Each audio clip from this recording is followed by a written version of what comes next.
Ghana this year na adwo na nwumere so ne ma nyina makwa aba hade aba Royal Television so ebra so se ena nwumere mo somfo ya wada me kodua mene onyame di fo onyame somfo onyame nipa se de anadodo na eta kana no ye odi fo bo atem betrase na ene so ye ne mo abo enkomo na kai se onyame nipa ye odi fo bo atem ono ene so fani a oda asafo ye friend se House for Christ Temple na nkrabata no eyemienu ba ko ewo kumase no ewo ye Kenya se kwan so bi e fra se duase Kenya si duase forest nim ana wo ana bankra so ba bi e fra se amasamai dasalam e hon so ana behu opening na oba enkran ya da brada otrase na wokọ eye kumase so a otrase eye fiada ana fi eye kwasiada enunti minu ase wanya no nkran obenya no kumase wanya no kumase abenya no nkran sere be ya wie brem no emponche osefo no edi egumi benya fa ho genti ane nei waba bonten se ode be fa honhum ye be dozu kwankasa akọ honhum ne ahue ne ma bebre no hu sede obetumi ade ho afi hawo eno amane a onam no ebi edi nkomo ino na wo asem bi ebusa text line at the first no 0200 421 723 0200 421 723 eno any text line or the befa so mesraw on send no WhatsApp or be send normal SMS eno ana be send do message na ba e asem bisa fabra na onyamedi fui enyi ano emfama medi biem ene jaw odame kodua ye ne odifo boaten na atrase nyame difo yamawadwo amwakwa ya na pomti say nyame adom umpa ebonti ho ye da wasipi Ghana ba 20 na twitwam de ntibiansia e huitra ba sanity na e obrim sesese ba okay sanity ansa ne beche bibia se no se de dan no betu dwumade na hye obade nsa na fe ya hyase ya da wase tumi ni ahoden ra oni edimafo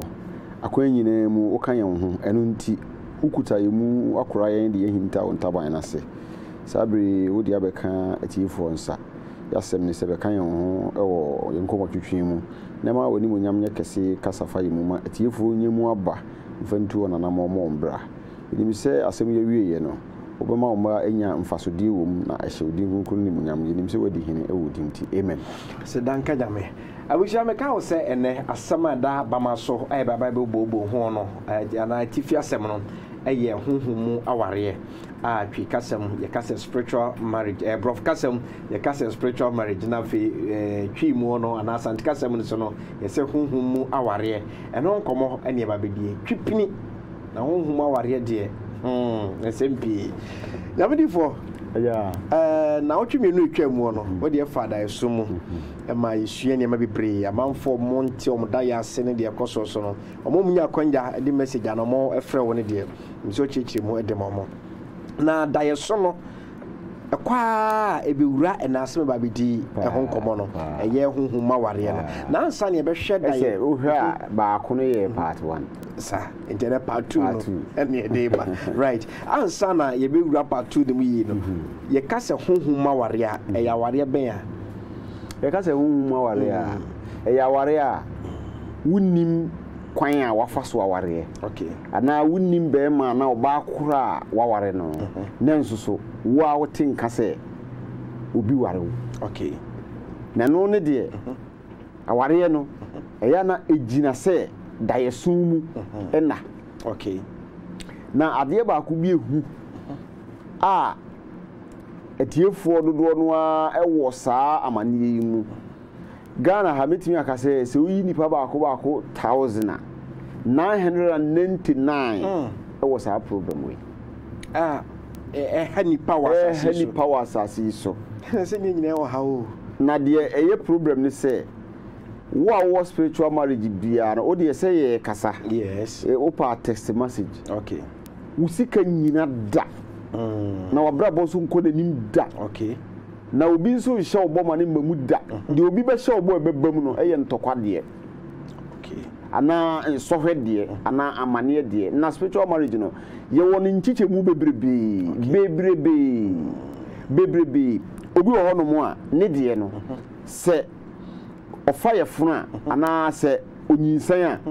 tumi ne beba beda ma se oba ware for so tumi encounter spiritual marriage ni e sha se free mo frase oh okay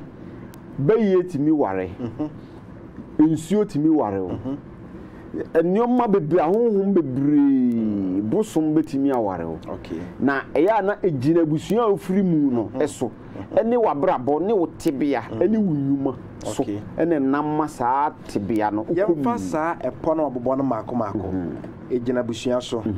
ejina usuban ana otebea ene fia ofiri mu so now say abusua mu ne firi a ede na abusua ne ya na kwan be na fa so ma efiri abusua ne mu na honhom bi atuna ware obi se firi abusua no mu a abusua no mu tumi no de oye tumi ni nyina ti ewa abusua no mu no otenase hunu odaache anase otenase hunu honhom mu no unipa titiriu ana unipa su awoye na abusua ni nyina tenase akase bosom a yen beye kuyi ye hyeni mu no mo yen fa saa akola yi nkomo na ware se le be ya de bi obehu ye mobo anase beye no mu no de bia wo ye omu nyina panyini a ebia wo mutimi busa na seba na o kire wo manim de eba o metimi de wo ma na ware se de be ya anytime bia o benya favor because o na say o mu ne boy busua de anytime bia no consideration bi be free baby aba edi say o mu nya de o ma sa ware nse wom generation eto so de de ba be si panyini bia o yo ba akura na o be ba beto so ware wo ene bi su ho no mu a usa se obi a usa o wanyini o ukodware nsium na awro wo atumi be ware wo uro nekeda nsutinimu anase nsani garo fie no nsutinimu uro nekeda udwale bo patom trepe bo patom tupe tumi be waro yesusu na ye nim hwe na ye kodwale so be waro so ware bebre anase se wanyini a na ade san bra emfichire fie mu ano ni mfichire enyare hoda uro nekeda na dware mfichire atumi be waro ye tran krasi de yewu edina tumi ware dodo no sene se o check here part of asofo half se me dey me ampa me otumi yes so tie ye huru omo sa situation no eya no bebre hu ya mesere so no ena bebre no so no ye ba ye no bebre ni ya beto kese a ye hwese de be o me free sa o mo tebia no mo obu ho no mo a na fie o na ma bosoma ware na wutira nyeye na ware na ye de obema no ye de o ma ware a eye asuo bosoma wawu adentia jise wunya odifo a otimi edi enya ensuo ahoden de ginipa okay na yan hwe se abusua no de wo ma ensuo na ifie bosom na ware na baye hene bia na baye hima bia ware a honhum no se na process ne tie wodim honhum asem de pese otwa no honhum mfoni ne kire yen se wo de wo ma baye aware a omoka se bia ye beje bosome mienu afe na wotwe afe awieye na wotwe miensa bia no ye wo part baabi a yedie nipa no akwa no baabi a yedie die de wa ma na ware but anytime bia no obema ye baabi a yedie obi so ho obo de wo ma ware no na o magie ni monyam obi so ho obo de wo ma ware no o magie nsamu saade omo de ye exchange eti wo so control ti se de wato wo go ade o so de maaye no e ya de sombo but say be ye dia na nye too strong so ya ka say ye ware obi ene ne bobra ma ene matumi koye ade ntira honhom no be ware mi anka okra ro ye honhom nti ka we dwa makwan bia no wo mo san say mi niema the problem ne say ento ana rights na otuama wo family no eso okay nioma onu tua no eye cost eso enti anytime bia no ono e benefit free wo ho enu nti se ono de saa ento no ana se ade a omo gie na omo de wa ma no se omo gie a ono so pese ana ohwese obetimi anya so mfaso wo ho enti saa bre no o so control sene wo family no ti se watiska kwa ware oyire control no wo more sene wo family so no enti saa control no nti no se wo wadwuma ye kora wo wadwuma kora no ono be control wadwuma ono be control wadwuma se adwuma wi me ma onye enti se adwuma no ukoduru ma be yi wadi wow se adwuma no ukoduru ma unya musika je se ujai ebegu kora wo pa me mfa wi ase gitire nyina ma wo de kwa ebegu ama waba betena se din na de bia so wo na obehwe no de bia obegye chop money de bia obegye chop money free wo every blessed day wa ware me honhom no aware me no se me o ye bema no aware me oba so mum no so bo makọ ho tell me mum no se me mum be yakọ o check ni ono atua no eno wo ba je firi ho no ba je firi ho enti wo ye ne dia na wo san ye nipa no de wo ye nipa utimi de unsa kokọ ye adwuma yes so no ha enya bibie enti de obenya no ono na aware wo enti ono na ye ne dia okay enti ono na be ma obi se obi a nsuo honhom ana bosom honhom ware no ho asem medru animu a wotwitwa agi nipa no so ana etesen edin na de ya na etie ne se baye ware wa esua adiketuru okay baye ware wa enya adwuma kese kwa okay eno de memo akotokotokuru se kan no ato polyester kokọ na de ase ono wagina so hwe eya na nipa nyina me de sa kwanya yika se ya na nipa nyina susu se adikọkọ eye bonsam okay ba mpese me ka kire ne Ghana TV ne yete so mo fidie ye so pa yes mpese me ka kire Ghana nyina se ade ye kokọ ene ye onyankopon ne symbol adekọkọ na ye ntina moja eye kokọ moja mu na nyamete okay okra oti moja eti nyankopon hyeda ma moja ye kokọ se de be ya obetimi atenam so nti adekọkọ ti da Yesu di moja ye kokọ na be san se nua so ana manfo ka se di fo no makwa nkyere na mu onwerem emu hu kakra se wo hwe se de enwira kokọ se ho na edi kotokuro do eto so no e be ka se ni sofudie ni adifo no ehu akwankyere no edi nkyere te sa onyankopon de nkranta gori atetwe no e ma David no di quality okay onyame odi nkranta gori atetwe oje de ma David no di twa gori ateti okay so no di wonu de bia odi nkranta ni wudi asie na se me no nyame ama me hu tumi ne betimi age de twa ne ti amawa foto no ene de ehene fa basa baye no uyi ni firi honhom na opam firi nipa no ma se nipa no ma no kwama baye hu tini mu no nipa na wa ma no ho kwan no eno na ija no kwan okay ye nkase ye di ija no kwan ba kotokuro no ene red no eye warning okay into oba ho bia abehu se ye ma warning bia ye red ene da ho ti ye warning ti sa warning no ye ma ne se oba ho a ni moja abegu okay ti kokọ na ejina ho no eda ho no esembo se ni moja abegu sikan ye di twa wa moja de beba di mo ma ho so ti ye ne sa ni ama wo ye oyo ni bi na o yusu afi obensa wo ye ne sa oba wo ntimi men okay na o ji akiri na o hwo wa wu ni ani ti wu wu wow se asuo honhom na eware me a honamu no nyima be de be da adi ama hunu se saa de ekosoma brabo mu die nsuo na abosom bi honhom na ware me se asuo tumi ware wa anytime bia no o show wo da yeso mu okay wo da yeso mu no se wo be ko baabi akoye bibi a wo be di kan hunu nsuo no okay because nsuo no ye barrier before because wo kunu no ana wo yire no eti anytime bia no gise wo fa no so ansa na wo be ko baabi a wako eti da bibi papa ebe ba no ubonse wa so daye no wahunu nsuo no ada se wo be cross ana uduru wa behunu ahono na yiri aha che so ma nkro so nkoya de kro okay in this case ni so bi so da na odware nsuo mu na wantimi andware antwa ana bi odware mo hu de na ni ate a eno na kire no se bi a honhuma ware ni bia ejina ho miensa okay baako ye bo obi dua a udware nsuo no da na wo na ya bo obi a no e ma uhunu se wo uni nsuo nya apam okay so no ena de etosu mienu no ubetimi adwarem but dware na obedwarem no ubetimi apie all right but pia obepie no ubehuru se upie ye no ese wo ho amfo ese ubehuru bibi wo ho se ese nsuo na akodware mu no ese na ayefi enso wo dware mu okay nsuo fi no dware but wo dware ubehuru no wo pie so no okay as we dwalim as we hunu wo ho so ho ayefi so no okay eti so ni nsuo wa apamo a anytime bia nsuo eba ma hu no na asuo honhom ware me mi ankasa na min ko nsuo bi ho min tu ara mon ko konfo bi ara bosom bi so enkonya asa akwanya no abusuafo na edeme ema na ware sa wo kra na njintumu a ebetuma yeyesa wo kra de any control sa o okay ya na amanfo obi do wonu mo TV so kire nkrofo me tifi a ya na me sire papa serious me tifi a wo say ya dos come more so did you want onko ba bia no okasa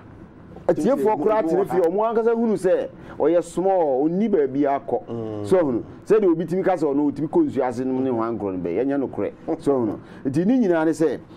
anamontuo mu no se saa tumi ni bi ne wo apamo a gi se wo de wani to fom pe die wo yo diifo no kure ni ifo anyame nsa wo no so a otimi ti ahaban a obetimi akonsuo ho a obetimi hunu dua we de ye a obetimi hunu se be so ajanan kura yakọ agu ho no wo ko spiritually a emon nete honam mu de ye bibia na nete ti honam mu de ye bibi wo ko spiritually a senti ni de onyame de egum kwa se de be obi mfa nya aduane mfa me ye woni so no je no se yo na kwa nkyere bi de ya na me se wo ko spiritually a ajanan djuma edie no ati se nsuo wow ajo se so so da na wo ajanan so ana hu ajanan a enu nti na me ka cho se wo ko spiritually a ajanan djuma edie na ati se nsuo pepe okay bi obi betimi asodaye nsuo ni bi ho no mu a oba o ma spirit o ma se nsuo obeba se ajanan okay se o ko underground o ko spiritually a toilet eti se nsuo e mo sentinim bosum bi o kora ba so sum fidi o sum toilet okay before e stop up ari sum fidi o toilet wow okoto so a na de you so it is spiritual in toilet e mo it is spirit no a o ye nsuo no obi ho no a ne tibia no o ma se nsuo so no obasa toilet nti wo benya adwuma bi aya obeso na o tietia toilet unya adwuma ne nye obeso da na se wa toilet bi so se na ayema ese nyema ese nsuo bi pie ba bi ese yina ese wo tentene adwuma na ese ade kro na ye okay o de nom nya be ka wa chenyi ade no de ko so physical no ajanan ba bi a wo bia ni nipa ntena ho sa so ye nsa ntena ho ni di na wo bi si bra be ye adwuma no be da akotena ajanan ho akopɔ so wanu duane enti ebetimi aba se how do you call it oh yeah you ware wo honhum but onso da yesa wan bi obi ne woda onso da ye enhu bi a ensuo se de wo kan but obeso da na ye janan obi wo ho no na ye ware ne maame ne ye wo no okay na ne maame no ware honhum no ware ne maame no nti honhum no nim se ne ba no but physical no so do nim so papa ni pass nim se ne ba no nti on the control okay this one pen na chiri kwan ya wo ye bibie nye yida wow now yamra nipa brabo se de ka se ya yesu ni ban bi so tim de honhom aware ba no eno no kwa be so yesu ni ban be ne da na di a e ma honhom yesu tim be ware on se me ka se ense se odware mfichire so ba ko dware nsuo ma hye ne pepepe okay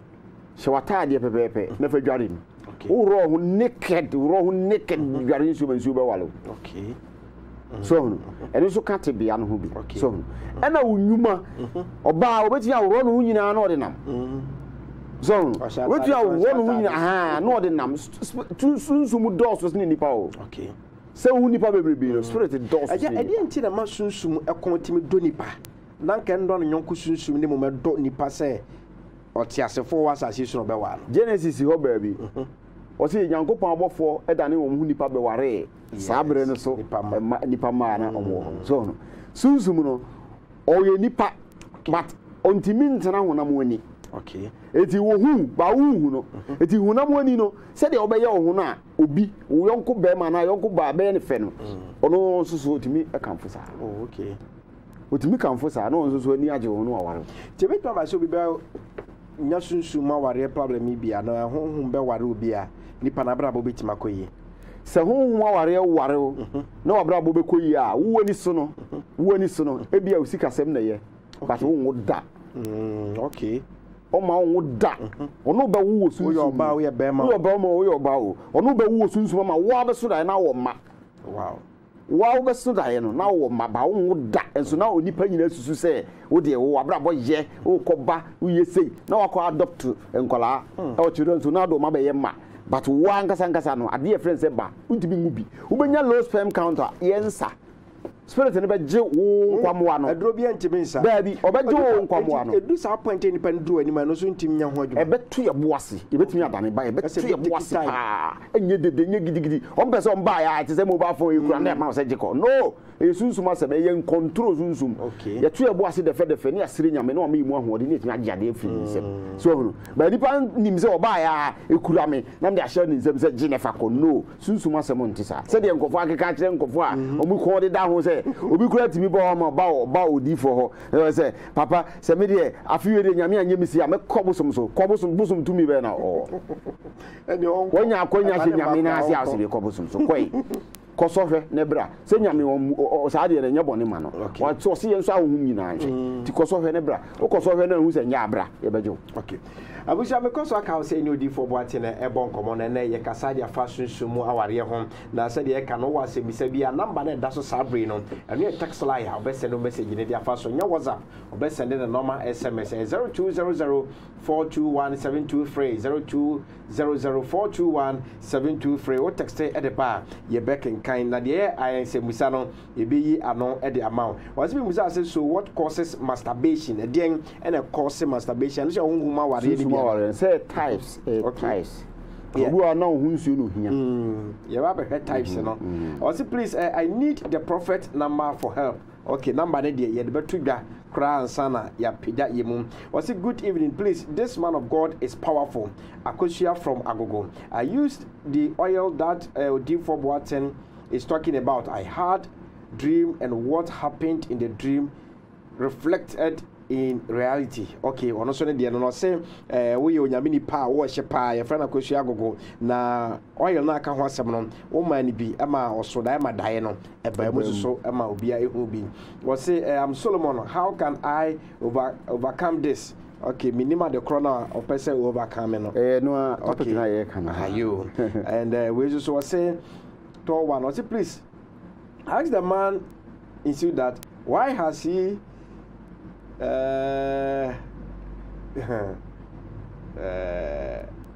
such messages you know me kaya na sometimes they provoke me in front to her because they are mankind was it please ask the man in that so could be disturbing person mankind ask the man in that why has he been leading fake and evil fetish priests to rob innocent Ghanaians. I personally listened to this man in suit during some of his shows with these so-called money ritualists, but they all turned out fake and robbed us. Tell him if he doesn't stop, we will be forced to lead a serious report against him. I'm patiently waiting for you. And let's see what happens. The opposite can say, young can tell me I'm suit, you know. Say I didn't tell me a year. Ahumufo ne ifo atofo ni bianim na omubu amanfo faso no no ankasa no wadi me machi akobi ho ama yebu na faso eto ga jem se manjaya omo be kom ho abom ayo ye kire kese pa ni atia na me twen se omo be dan be duru ho me twen was it so what causes masturbation so what can I okay am say the panana afi wode clarity aba the message ni mo say hello. Please, when you dream and you are having plenty phones, what is the meaning of that? My name is Kofia Ampo from Asifo. If you are not very phones, that be Asian say. Obenya nkutahudie bebree. Na say nkutahudie na obenya no. So wanyere no ho a, ohunu ba bia na mo no ba bia ontura na mo mfa. Okay. So that mobile phones bebree. An ewo na dwuma ho. Obenya nkutahunu ni nipa bebree ba benya nkutahudie wo adwuma ho. Ba wanhwe a onya ba ohunu right you know. Okay. Was it good evening, man of God? I'm Johnson from Nkawie. Where can I get the oil? How much is one? Nkawie also be say the oil ni bi da ba so bo. Oil is say no just ye beba for the na agi. Sa na nyame se menye no. Hu say ye ba the whole Ghana. So the ubo for there no ya ma obi. Na to me na ahoye den. And na say one or the other the channel no. Sa to be bo for there na the amount. Bo for there na the amount. Sa na to me no hoye den. Ni here nipa moa. No be money. Okay. Ghana for you almost say you di for there say ye ama no. Na me to me ekura me ye so ne dey. O cost spiritual realm money ye count nka bibi ho. Ye count scan kan ye dey ho. No. Emma sniska. Okay. Enkwa sniska. Okay. asomdwe siniska but yen check in the Ghana ubie kwanza obi mompaya the osre car train plane helicopter wait uni airport we better to train and I play be patient we nipo was I normally see a female with penis sleeping with me. Again, my marriage is always on fire with the least provocation. Was say what I saw that what I hunu or so hunu oba okuta bema say one no elder e bi mo so le bia na ware jadam spiritual marriage no say wo ho a wa ware wo yo ba wo yire de bia ukunu de bia wo no beku okay because spirit ne twekora to one ne kra twen no e say bawo so now you share types na waka spiritual marriage ni o ma hodo say spiritual marriage ni o ma hodo bebre okay to me no e wo de opese wo ye wo okay so no e wo de opese wo ye wo na de obe ye wo no so no se wo busua na de wo ma na ware a oka okay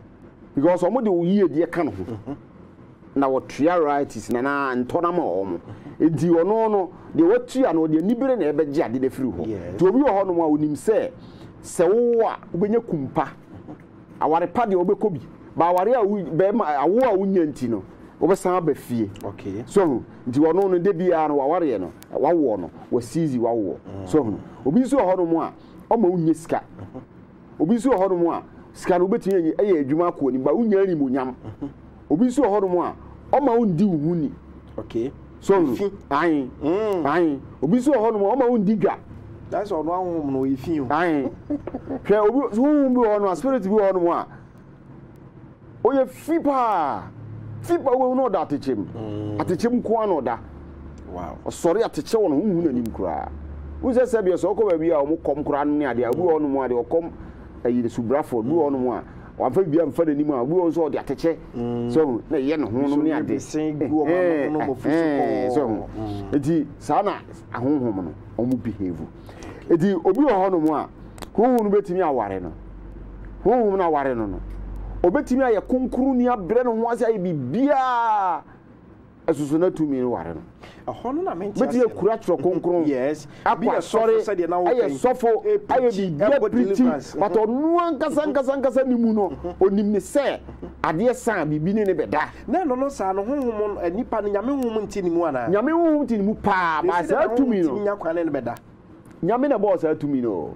obeda so abompa yo se nyame abofo manwe ne mo no ho ba ma de panche na honhom bia medicine no eso honhom ne beda nyame na boss atumi no ne mom na chiwade ehwe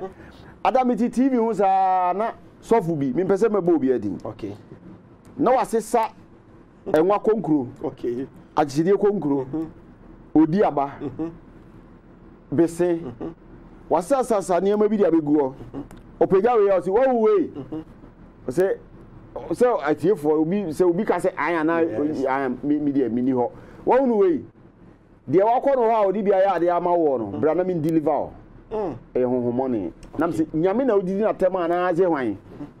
saa ne ma na guo ni nyina ya nyame dia saa ne ma no so bi di bia ya kwancha ma wa honhomoni nti bra na deliver tv so onye radio bra na on deliver o na honhomoni ewura wo mu okay na se nyame na de saa honhomoni ni share saa ne ma no mu ana se de wo ko no ho na okay mama nchira odi aba powerful seed yeah ene bese powerful seed odi aba emo atu penity me bibi eti sunsum no be so da ye na akrante ewe wo no baye sa akrante no wo no baye uyi edie nyi no ma we but odi aba etimi de pam sunsum akrante odi aba na akrante osuro odi aba okay physical na akrante onko odi aba oni du ase o kusie kutimi ko onu pe oni apese pe no wutimi ko eti saa moi uhuru se bia otwe bi obi so wansane bi no se ni nyina spirit no obi ono mo ba oye wansane a obedidi wadwuma so odane wadwuma no banche no obewu musu pom no aweko so no ti bra ba so da be hu sane na je nyame da bibia di a o da bibia di a che onsusu se e bonsam nyame so na da bibia di a che wo ma men kan kire o oyire felo o so da ye no hunu se kombeba ama aduane aba no Asunil muna saadi di pie firiba ye be yikire fero okay emoa no emoa ma fonfon ni moa no wo fefefe no Bible ne say na o pasa o pasa asuo nil ano na saa de free nsuo no mu baaye ebe yi kire no Joseph ba obekire na se no wo se onyame epese wo ka kire wo se aduane beba mfie nso kom beba mfie nso enti pa aduane ana pa nipa a obetimi aye afuo no wakura aduane wanka se ahonhomoni ho ene so fu bi akoka se ne bonsam na ufie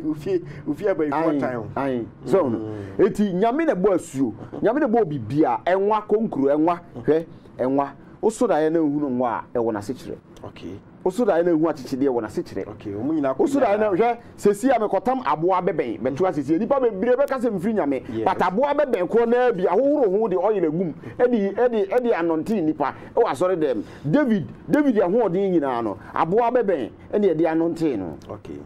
yes so no edi nyame ye de abeben eye obibi a ase ne se